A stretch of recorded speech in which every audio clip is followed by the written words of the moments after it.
Nesse vídeo, então, vamos começar a conversar sobre o rótulo dos alimentos.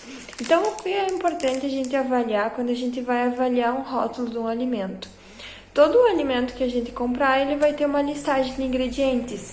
E é esse ponto que a gente tem que se atentar, porque é ali que vai ter descrito o que está compondo esse alimento. Então, o primeiro ingrediente sempre é o que mais vai ter nesse alimento. Então, ele sempre está descrito do que tem mais para o que tem menos. Então, vamos pensar que a gente vai fazer uma receita de bolo. O primeiro ingrediente é a farinha, que é o que vai estar numa maior quantidade. E o último ingrediente vai ser o fermento, que vai estar, então, numa menor quantidade. E essa listagem de ingredientes, ela está descrita normalmente aqui do ladinho da informação nutricional. Acaba variando um pouquinho dependendo do rótulo, mas é mais ou menos nesse mesmo padrão. Às vezes está descrito em comprido, assim, né, se a embalagem é muito pequenininha, mas é ali que a gente tem que se atentar, tá? Quando possuir muitos nomes difíceis, a gente já pode desconfiar, porque o alimento natural ele acaba não tendo tanto nome estranho assim, né? Por exemplo, um nome estranho que a gente pode listar é, por exemplo, o corante caramelo, né? Corante caramelo 4. É um corante que tem em praticamente todos os produtos industrializados, uma grande gama desse corante. Tem estudos que relatam até malefícios para a saúde dentro desse corante, e ele é um corante que foi criado pela indústria, né? Tudo com o intuito de agregar durabilidade ao produto e agregar sabor, né? Então, quanto maior também essa listagem de ingredientes, mais chances desse alimento não ser saudável. Não significa que quanto mais ingredientes ele tem, mais coisas saudáveis ele vai ter. Não, porque as chances de terem coisas não saudáveis aí são muito grandes, tá? Então, esses 3 primeiros ingredientes, eles vão compor a base daquele produto, né? Então, é o que vai estar numa quantidade maior. Então, a gente tem que se atentar, e o interessante seria que nesses 3 primeiros ingredientes a gente não tivesse a gordura trans, que é uma gordura hidrogenada, né? Altamente prejudicial para o nosso corpo.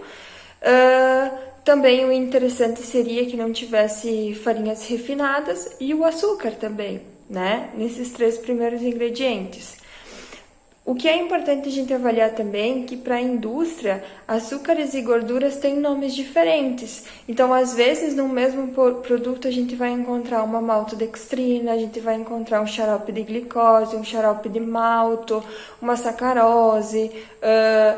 Nesse mesmo produto, às vezes, tem uma associação de vários tipos. Por exemplo, nesse daqui que eu listei, ele tem açúcar mascavo, tem um xarope de malte, tem a maltodextrina, tem um melado de cana. Então, se a gente for somar todos esses tipos de açúcares, talvez eles estariam bem lá nos primeiros ingredientes. Então, é importante a gente avaliar. Até quando a gente vai comprar um produto integral, tem muito produto que é vendido como integral e o primeiro ingrediente é uma farinha de trigo enriquecida com ferro e ácido fólico. Normalmente os pães, né? Então, é interessante a gente parar e analisar essa listagem de ingredientes, tá? O que é importante também é que ser zero, então zero glúten, zero lactose, não significa que ele é um alimento saudável. Ele foi feito para que essas pessoas com intolerância ao glúten, com uma intolerância à lactose, com uma alergia ao glúten ou à lactose não consumam, né? Mas não significa que ele é mais saudável por isso. E o que é interessante a gente avaliar é que na nutrição também não existe zerar nada. Então, não existe a gente zerar um produto. Então, assim, diet é reduzido em alguma coisa, normalmente... diet, desculpa, é zero alguma coisa, normalmente zero açúcar. E light é reduzido em alguma coisa, normalmente gorduras ou calorias. Então, é importante a gente entender que na nutrição não existe a gente zerar nada, porque se ele vai estar zero açúcar, normalmente vai ter alguma outra coisa para substituir. Se ele vai estar reduzido em gordura, normalmente talvez ele vai ter uma quantidade maior de açúcar, porque isso precisa para agregar sabor e para agregar textura a esse produto. E quanto maior durabilidade tem o produto, mais chances dele não ser saudável, porque o alimento natural ele acaba estragando mais fácil. Na listagem de ingredientes é importante a gente cuidar que a legislação permite que pode constar como zero gordura trans, mesmo tendo até 0,02 gramas de gordura na porção. Então, às vezes, ele consta ali como zero gordura trans na porção.